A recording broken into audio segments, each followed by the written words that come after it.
The Aorus 5 is Gigabyte's new entry-level gaming laptop. So let's find out how well it performs in a bunch of different games, compare it with some other laptops, and find out if it's actually a budget-friendly gaming laptop you should consider.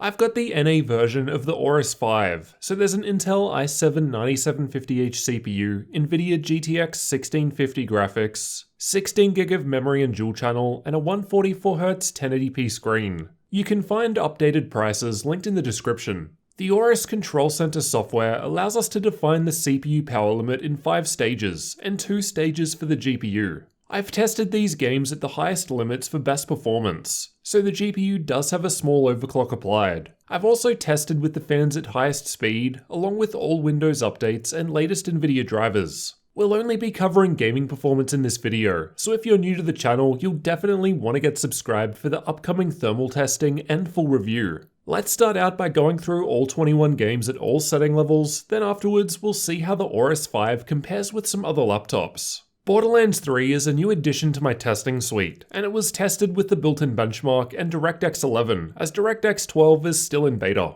As this is the first time I've ever tested this game, I have no other data to compare against, but 60 FPS was possible in this test with medium settings. Battlefield 5 was tested in campaign mode, and it was still playable at high settings, which was just below the 60 FPS sweet spot, though medium was able to get above this, with even higher possible at low settings. Ultra was a bit stuttery though. Battlefield 1 was also tested in campaign mode, but this older title tends to perform better than the newer Battlefield 5 just shown. Even Ultra settings felt smooth enough, where the 1% low was still above 60 FPS. Apex Legends was tested with either all settings at maximum or all settings at the lowest possible values, as it doesn't have predefined setting presets. It still played pretty well even with everything maxed out, though a 50% higher frame rate at minimum was possible, which made better use of the 144Hz screen. Shadow of the Tomb Raider was tested with the built-in benchmark, and even medium settings wasn't able to get us 60 FPS here. Lower settings were required for that, but we'll see how these results compare with other laptops soon.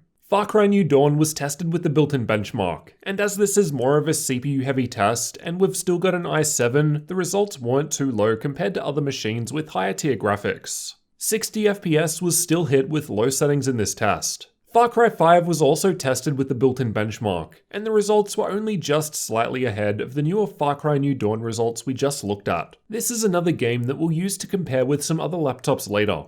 Fortnite was tested with the replay feature, and as a less demanding game, even epic settings was playing well with above 60 FPS averages, while medium settings was able to take advantage of the 144Hz display. Overwatch is another well-optimized game and was tested in the practice range. Again, it was still playing well with max settings, and even high settings were able to utilize the 144Hz screen, with far higher frame rates possible at lower settings too. CSGO was tested using the Euletical FPS benchmark, and as a game that depends primarily on CPU power, the results aren't really that much lower compared to other laptops I've tested with the same i7 CPU but higher end graphics. Dota 2 was tested playing in the middle lane, and as a primarily CPU driven game, the results were still quite good here despite the 1650 graphics. Even Ultra settings was scoring higher average FPS than the refresh rate of the display, with up to 200 FPS at low settings. Rainbow Six Siege was tested with the built-in benchmark. Low settings was able to smash past the refresh rate of the display, while high settings could still maintain 100 FPS in this test. Metro Exodus was tested using the built-in benchmark.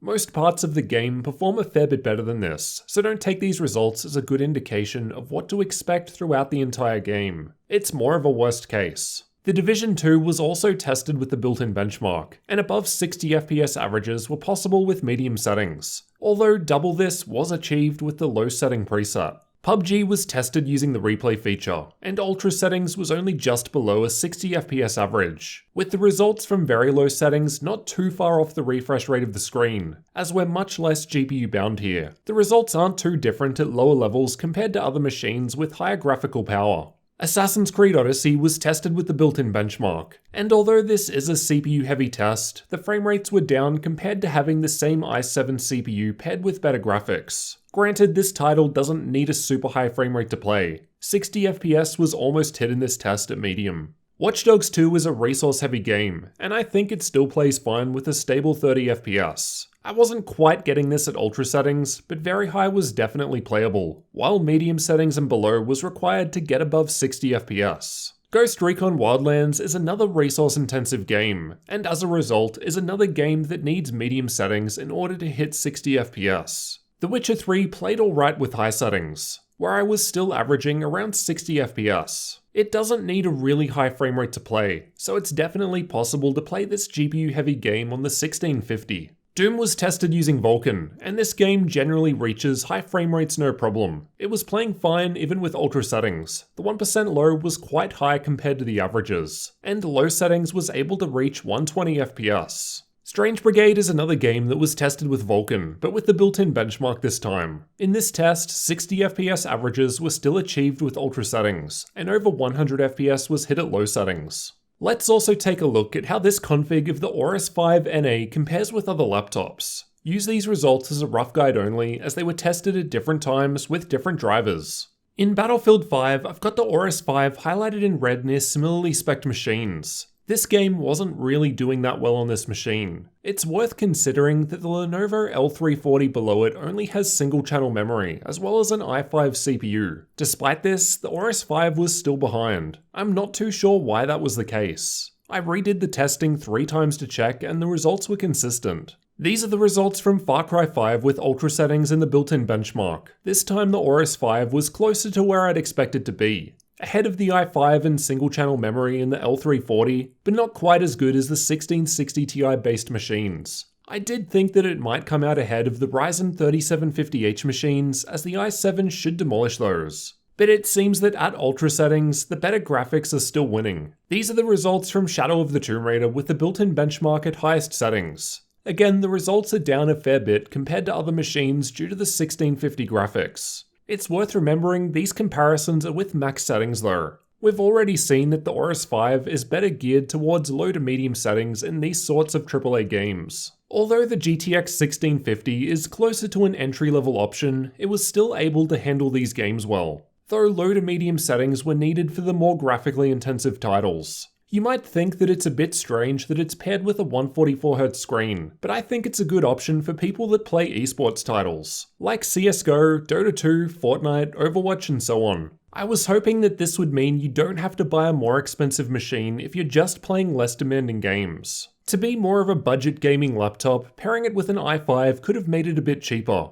But in the end, I think the i7 was the right choice considering the 144Hz screen, as typically, higher CPU power is needed to hit high FPS in those esports titles. In my 1650 vs 1660 Ti comparison video, I found that the 1660 Ti performs 47% better on average, so it's going to come down to price difference. Personally, if there was a 1660 Ti based laptop for a couple $100 extra, I think it makes sense from a gaming performance perspective to get that. It'll give the machine a longer lifespan. In the US, this configuration seems to be going for $1,150 at the time of recording, and apparently that's on sale. I think that's a bit rough considering you could get an Acer Helios 300 with same specs for a similar amount but with GTX 1660 Ti graphics. As we saw in the comparison graphs just before, it was performing a fair bit better.